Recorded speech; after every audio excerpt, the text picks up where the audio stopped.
Welcome back. You're watching Daybreak, and thank you for staying with us. The hashtag on X is Daybreak. The SMS code is 22422 at Citizen TV Kenya and at Ayub Abdikadir, discussing some of the takeaway points from the Nairobi Climate Summit heading into the COP28 climate conference, where world leaders will be meeting, and scientists and experts to also consolidate their thoughts as to how the world can be saved from the consequences of climate change. And with me in studio is Nasrananda, who is the Chief Executive Officer of the Green Building Society here in the country.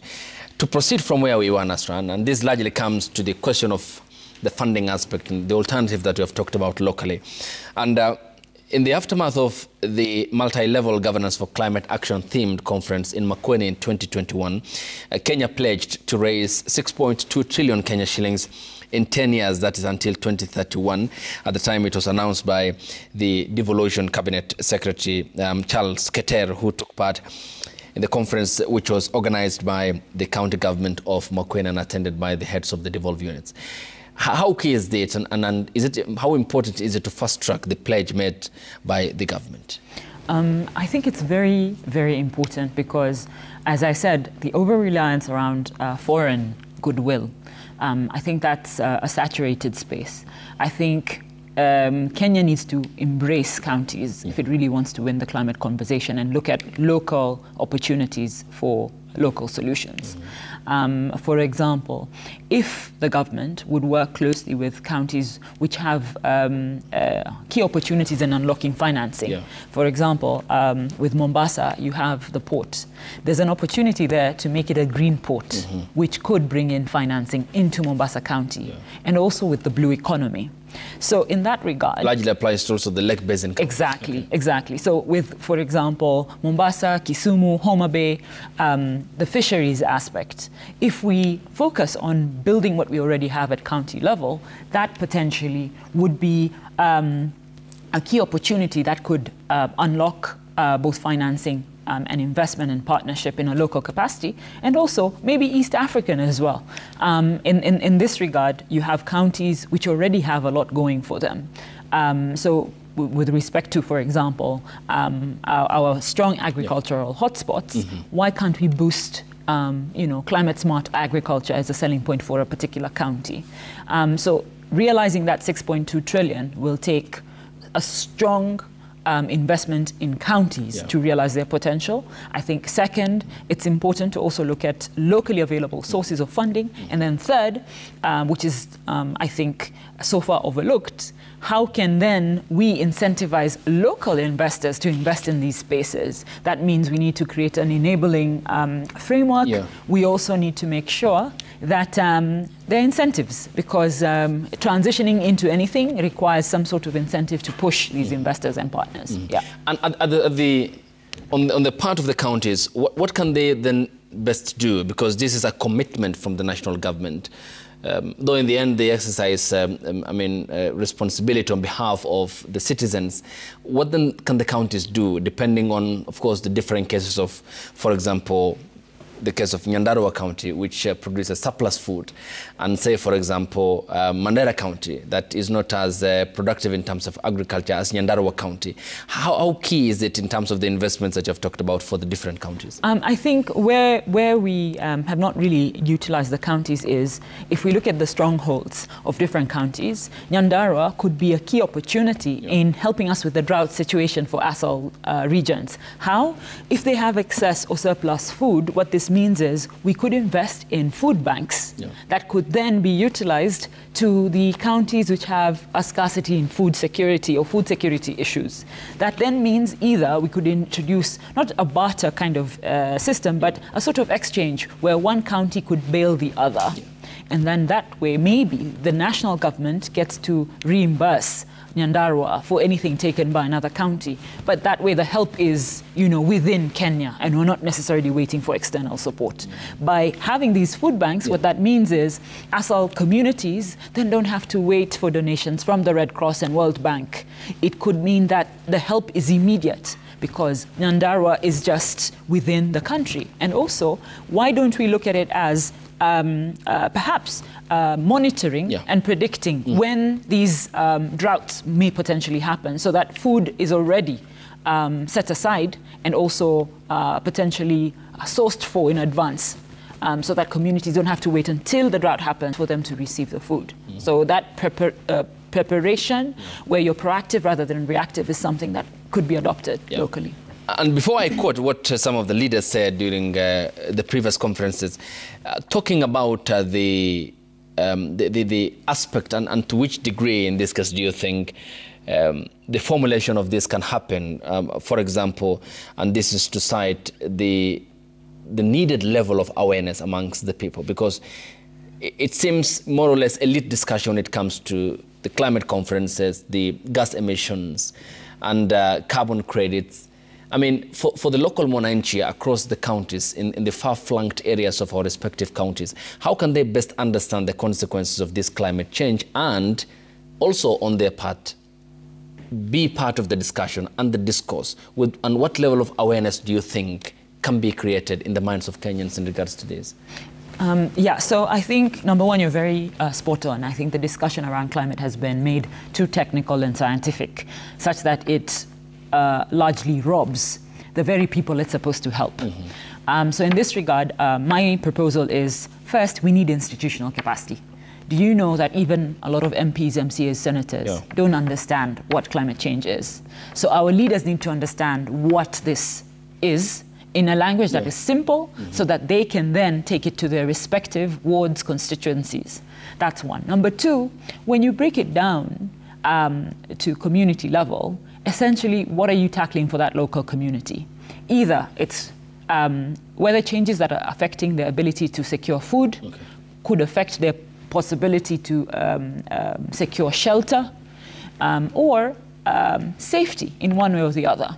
So if you break it down to a very simple understanding that this could affect you from having food on the table, that's something that then the local community will be involved in championing, because something like my next meal, that's something I can understand. And we need to have conversations in that level, because I actually think no one in Kenya is going to be against championing having their next meal. But those conversations need to be framed in such a way that it doesn't mean it's another ploy by government to secure money, or because there's a lot of mistrust at the moment. But if you break it down into conversations where we're trying to help you with your next meal, we're trying to ensure you have shelter, that a lot of people will get behind. And that means then there needs to be a budget set aside for community and grassroots mobilization, so that we can unpack what this means for respective constituencies, counties, and then at national level. And I think there's a huge opportunity with informal settlements as well.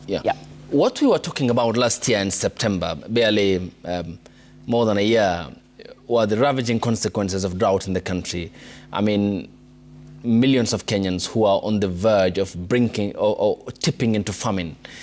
And now we are talking about Kenyans who are internally displaced. Yesterday's on the brink of starvation families are today's internally displaced because of the flooding and the rains that continue to happen across the country.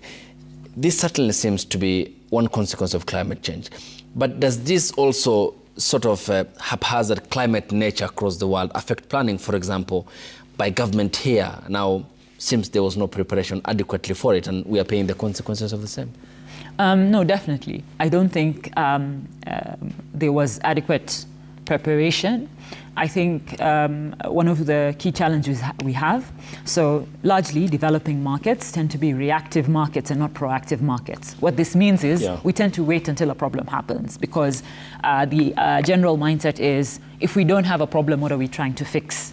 That mindset needs to change, because we can't be having conversations around, now we need to utilize additional budget. This should have been set aside, even if it's an approximation, to tackle these issues. That being said, what's done has been done. What can we do moving forward? Now we've seen trends around different counties. I think the government needs to set aside a budget which specifically addresses counties which are suffering from certain climate-related risks. They're already known. They're those which should be prioritized as high-ranking counties which could be vulnerable to this risk. That then needs to be a plan nationally recognized that the government will set aside a budget for ASL communities, low-level spaces or island spaces, which then a budget is committed to already prepare for next year's climate, if you like, related cycle. If we don't do that now, then we'll be having a repeat where we're shocked, people die, and then the government is reacting rather than solving problems. And the challenge is, and talk to me about the perpetuity and continuity of these two extremes, from the drought into the flooding, and possibly again into the drought, yet we have plenty of water that we can make use of and use in agriculture to produce food across the country. What then do you think might be lacking in terms of a strategy, and your thoughts on how the water can be harvested, and where do you think that can be, how do you think that can be best done? So I think, let me start with the flash floods. So from a flash flood perspective, in terms of preparation, it would need us to have a flood mapping kind of exercise so that we are kind of aware which potential areas are going to be the high-risk areas. I then think we also need to look at our existing infrastructure. Currently, at least from a Nairobi perspective, one of the things that often happens is the minute it rains, it's clogged. Because of the drainage. Exactly. So that's the second thing. Is our existing infrastructure already of quality? If not, why? Because that means we need to work with either upgrading existing infrastructure, or if it's non-existent, we need to ask ourselves why this has not been prioritized, because those are the things that actually mitigate or aggravate reactions to climate change. And then I think the third thing is the water harvesting that you're talking about. So aside from the infrastructure, which is meant to ensure the shocks are absorbed, we also need to see how we can utilize essentially disasters into opportunities. So with harvesting, that could potentially be now converted into water, which could be utilized to help local communities gain access to water for drinking, not just even utilizing for industrial purposes. That needs to be, if you like, a strategy that needs to be taken in going forward. And then with droughts, it's, I think, what I earlier alluded to. It needs to happen before, well before these seasons come in. We need to have conversations with rich agricultural counties, which can then see how they can already begin to set aside food that then could mitigate that aspect of lack of food by sending this food, surplus food, to those communities even before the drought hits. So that's what I would want to see as a strategy going forward, and hopefully, as I said, we are where we are, but can that be reflected going forward? And do these climate shocks be the prompting factor for us looking into, in terms of the long term, of our drainage systems? I mean, for example, in Nairobi, it was never meant for more than 3 million people. I mean, when the design was done, it was meant for certain number of people. Now it seems to be it's inundated, though there is no occasioned flooding in Nairobi, as was the tradition before that. And Governor Sakaja has largely attributed that to what he says is the Green Army. But largely from planning perspective, is climate change largely informing how we need to also design our cities and how, in terms of architecture, they ought to be looking like? Definitely. I think what's important to understand, Nairobi, like any of the other really growing cities in Africa, is experiencing rapid migration. So you have the rural to urban migration, which is huge now across Africa, which means that a lot of people are flooding into these spaces. And so our current existing infrastructure, housing infrastructure, is overburdened. So what that means is now we need to start building in a way that incorporates green building principles. For example, think energy efficiency, ensuring that there's enough natural light and the materials you use. And also, when we build right now, like there's a huge, growth in terms of development all over the city. What you will notice, unlike the past, where homes have a bit of space between them, a lot of things are being cramped. So what isn't making sense to me is, are we complying with the current building standards as required? Because if we start deviating from the same, it might not be a problem now, but eventually it will. So aside from being a concrete jungle, where now we're cutting down trees within cities, this affects the weather. But separately from that, there's nothing that will absorb the shocks when there's extreme heat or cold within a city. So planning needs to be prioritized. And then also we need to look at a decongestion plan that will require creating, if you like, a periphery around the city of Nairobi, where we can then essentially create opportunities close to the city, almost a city outside of a city, so that then we decongest the city. And I think largely also need to create the appropriate supporting infrastructure. Transport needs to be something key. A lot of people walk to work and use public transport.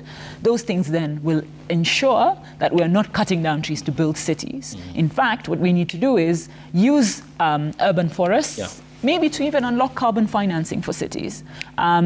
It's how we think about cities. Cities could be a great tool that will enable investment, or could be a menace that could harm even the very people it's supposed to serve. It depends on the utilization, how you go about the planning itself. Exactly. Okay, when you talk about the aspect of now, the greening aspect, and this coming largely into construction, I mean, what are the inputs that ought to be going into that? And from environmental perspective, how key is that in driving the climate messaging? So that's a good question. So I think the first aspect is, can we ensure that as we build, the building has structural integrity? I think if we don't comply with structural integrity, that's why we have the collapsed building situation in Nairobi, I think, and just around the country, really. So I think, number one, structural integrity is key, because that way then the health and safety of the people occupying the building is ensured. Two, three things. Do you build in a way that manages your waste? Or do you build in a way that creates waste? What I mean by this is buildings also need to incorporate circularity. How do you dump around your project or your neighborhood? That also needs to be managed, because ultimately waste could be wealth, or waste could be sickness, depending on how we utilize waste within the building spaces. And then three, energy efficiency. Fuel costs get really high, that changes even the electricity aspects of it. So can we use alternative sources like solar to ensure that we power our homes, our offices? So those are the nitbits that could go into changing the trajectory of how we build. It takes one step at a time, but depending on your need, whether you're corporate or residential, then you could also unlock green financing for your project. And talking about one of the key set targets for the current administration, and with which President William Ruto has talked about, even personally taking the initiative head on, is the planting of 15 billion trees by 2030. I mean, how key is this in terms of boosting our cover, one? Two, improving the standards of the air? I mean, in this case, because largely what you talked about is oxygen, and you talked about lighting, even in construction, the factors for consideration, and the spaces with which the construction ought to be happening. This drive, how key is it from the climate perspective across the world, and is the messaging right across the international scene? Because I've seen also the King celebrating, I mean, the initiative by the president and the set targets by the government. So I think in the first instance, I'd like to say that I applaud that the president is taking initiative to prioritize our tree and forest cover. That I applaud. However, I think what we need to be very careful with is that we're not tree planting. We should be tree growing and tree maintaining. Planting is easy. You go there, you take a picture as you're planting, but are you going to actually take the initiative and effort to ensure you're maintaining that tree? Because ultimately, it's the maintaining of the tree cover and putting in the effort to grow the trees which will ensure tree cover. So yes, it's a good first step, but we need to be thinking about it as a long-term solution, which means that there needs to be active efforts to ensure we are maintaining what we are growing. Now, let's now get back to what will happen in the United Arab Emirates, away from the measures that ought to be adopted at home as part of the global initiative to combat the consequences of climate change. Will it be a summit of hope? And talking about creeping closer into 2030 the year, and to the 1.5 degrees Celsius threshold, combating the effects of climate change and transition to more sustainable energy sources, which are becoming increasingly urgent, as you have mentioned. How key is it also from the global perspective for the adoption of sustainable energy sources because of the warming world? It's critical. I think we've had so many conversations with COP. I think this is the 28th conversation we're having. So I think it's long overdue for it to stop being a conversation. It needs to go into action. And that means each time a country says, or a bloc says they're committing to do something, we need to have a timeline for that commitment. Because we can't be going in and out every year where countries are, or blocs are committing, but we don't have outcomes. So I think for this COP, which is the called the Global Stocktake COP, we're seeing where we are and essentially defining how much time do we have to correct the trajectory. So for me, the only way you can change the trajectory is by saying, this is where we are, but in the next 6 months, we will do the following to kind of push the needle in a different direction. Without having actions, Ayub, then I think all we'll be doing is going into conferences, as you highlighted, in an elitist manner, have our coffee and see each other next year. I mean, because there seems to be lack of understanding about this, and to put it into perspective,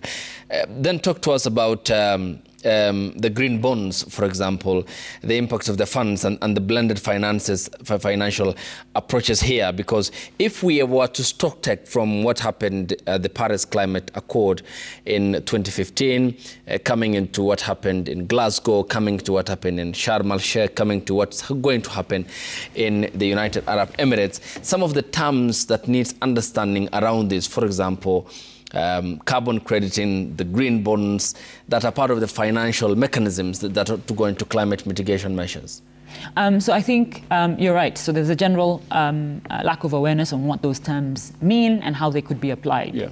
But those terms could only be understood and applied if we also are very clear, at least from a Kenyan perspective, on what problems it is we're trying to solve.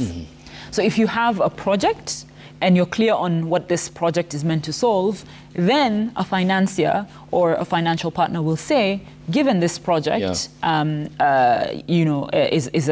a key problem that you're trying to solve, these are the potential avenues that you could raise funding for these projects. Without being clear on what you're trying to solve, it's our priorities are reversed. So we're looking for money, but we're not understanding what we're trying to solve. We need to be clear on what we're trying to solve, so that then we can, now build the bankability aspects and then unlock financing, whether it's a green bond or blended finance. That can only be clear if we're, very, very direct on our priorities first. And I think when it comes to the carbon credit conversation, I think it's a very touchy subject at the moment because communities are not involved in these discussions so far. I mean, there was a comment around, I think, is it 24 million hectares or 24 to 40,000 hectares, which has already been, discussed outside of community interest and participation for carbon credits.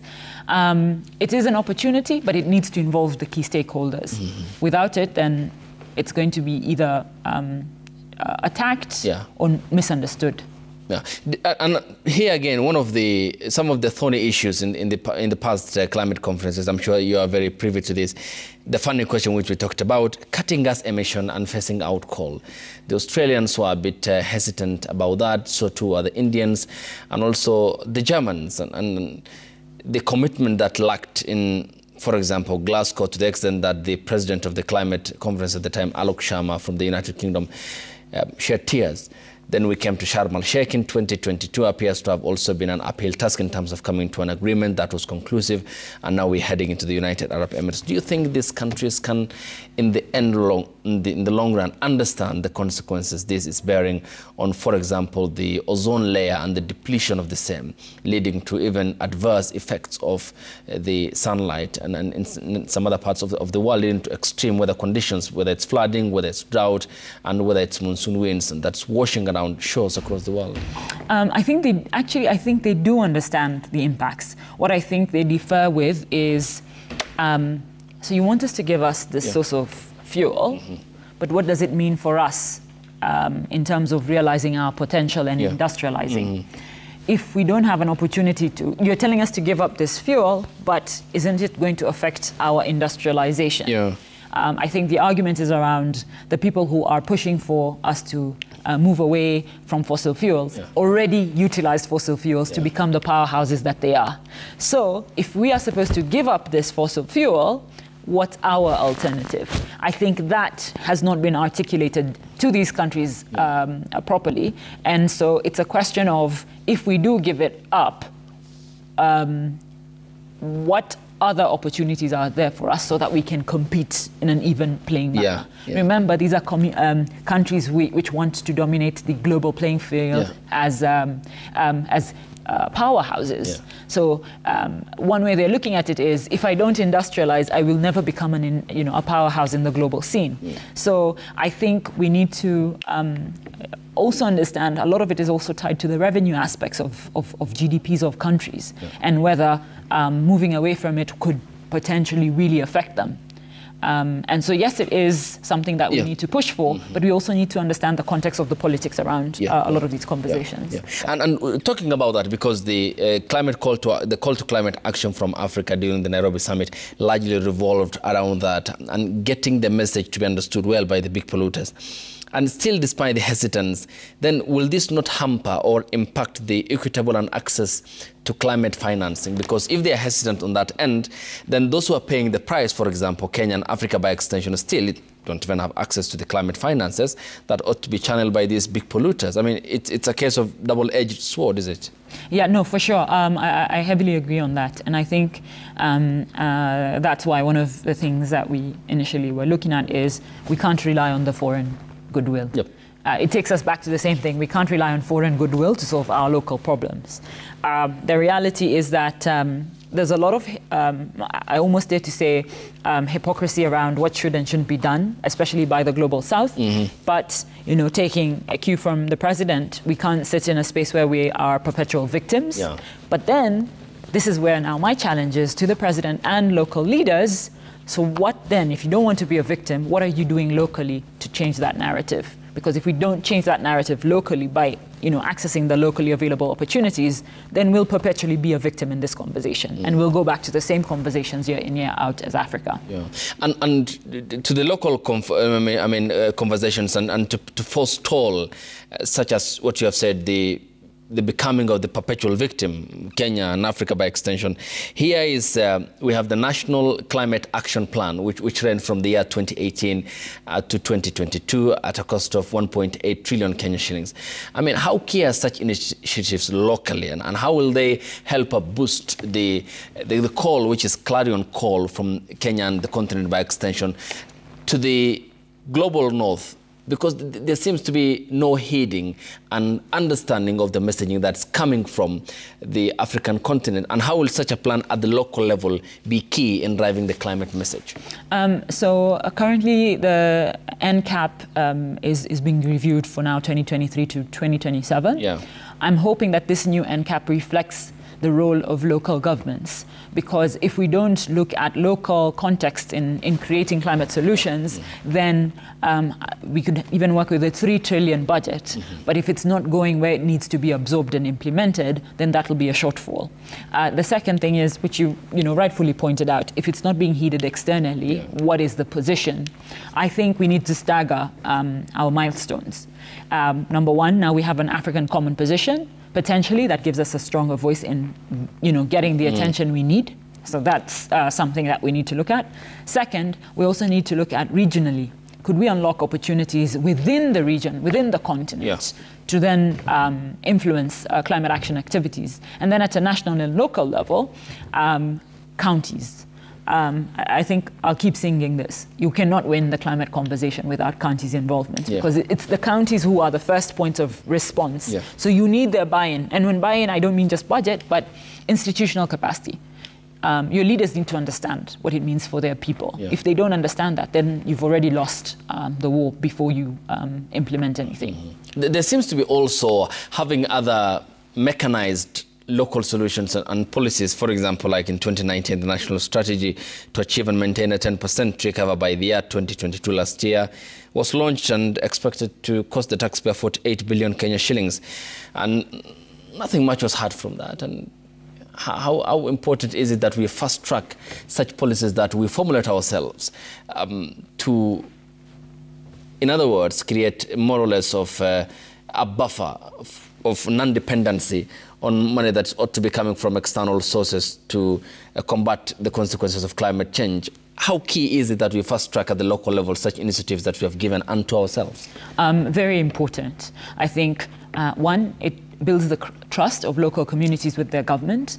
So for you to create this local initiatives, people need to see that you're actually saying what you set out to do. That then builds the confidence of the people. Mm-hmm. Second, why is it important? That is an often overlooked part of any initiative. Okay. I think for me personally, I think a lot of people don't understand why, for example, we're planting trees. Why is tree cover important? That's not been articulated to the person on ground. Some think it's a publicity gimmick to get the West to look at us. Some think it's a hoax. Yeah. But if you break it down into, we have a policy where we're trying to increase tree cover because that means then the extreme weather conditions in the country will be mitigated. Yeah. That means you will then have access to opportunities locally. Then you have buy-in in local communities. Without that, I think, one, being clear on what we want to achieve, what is required to achieve it, and also tracking it, milestones. You rightly mentioned that this was an initiative. So my question would be, where are we with this initiative? And since we started, and now, how has it helped us? That, I think, is not Which all comes down to the policymakers and a visionary leadership that ought to be undertaking that. Then about the critical, for example, developed functions like agriculture. I mean, the considerable success, but looking at it from that perspective of how it can boost, are we at the point, have we reached or attained the point of creating or attained the creation of resilience building in communities, be it whether they're experiencing the two extremes here, the drought situation and also the flooding situation, with no consideration for any? Have we built enough capacity in them, and do they understand the messaging around? One, that's two. Two, I mean, a comprehension of this concept entirely. And if it comes, then they are prepared for any eventuality whatsoever.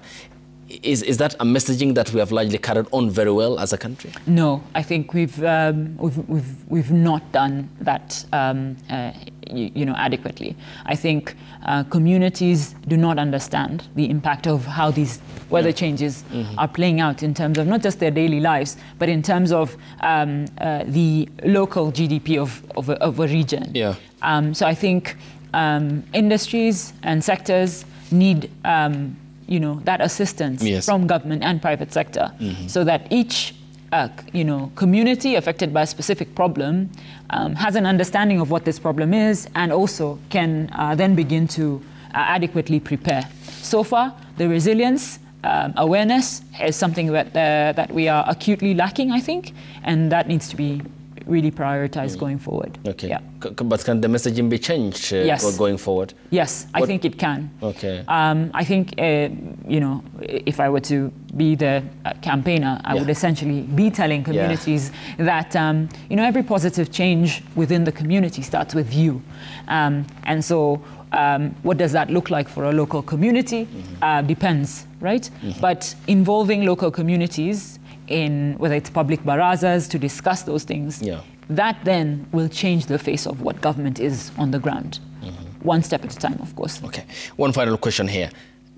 The conference in the United Arab Emirates, an opportunity for the continent? Is it going to be a summit of hope, as Antonio Guterres has billed it, or is it one that will certainly lead to disappointment and then ending and waiting for another one, going on with the perpetual continuity of the conferences, but no substantive outcome for the continent? I'm an optimist, so I'd like to say that I'm an optimist, so I'd like to say that for me it would be a conference of hope, provided Africa is clear on its priorities, and Kenya in particular is very clear on what it wants to achieve as an outcome for COP.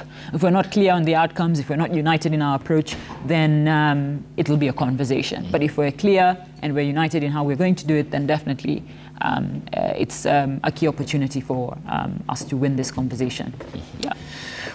Nanda, thank you for your time. Much appreciated for your presence here. Nasra Nanda is the Chief Executive Officer, Green Building Society. Thanks for your time. Thank you. And insights into the key conference coming up in the United Arab Emirates and for the COP28 climate conference. And your time is all appreciated. Many thanks. Thank you so much. Up next, we'll be hearing from Eme Chirchir, who is the Science, Technology and Innovation Advisor at African Research and Innovation Hub. And Fran Dave is the Head of Global Science, Foreign Commonwealth and the Development Office in London, as we focus on the Innovation Week happening here in the county of Nairobi. Hashtag on X is Daybreak. The SMS code is 22422 at Citizen TV Kenya and at Ayub Abdikadir. That discussion will be on and up after the break on the broadcast. Stay tuned.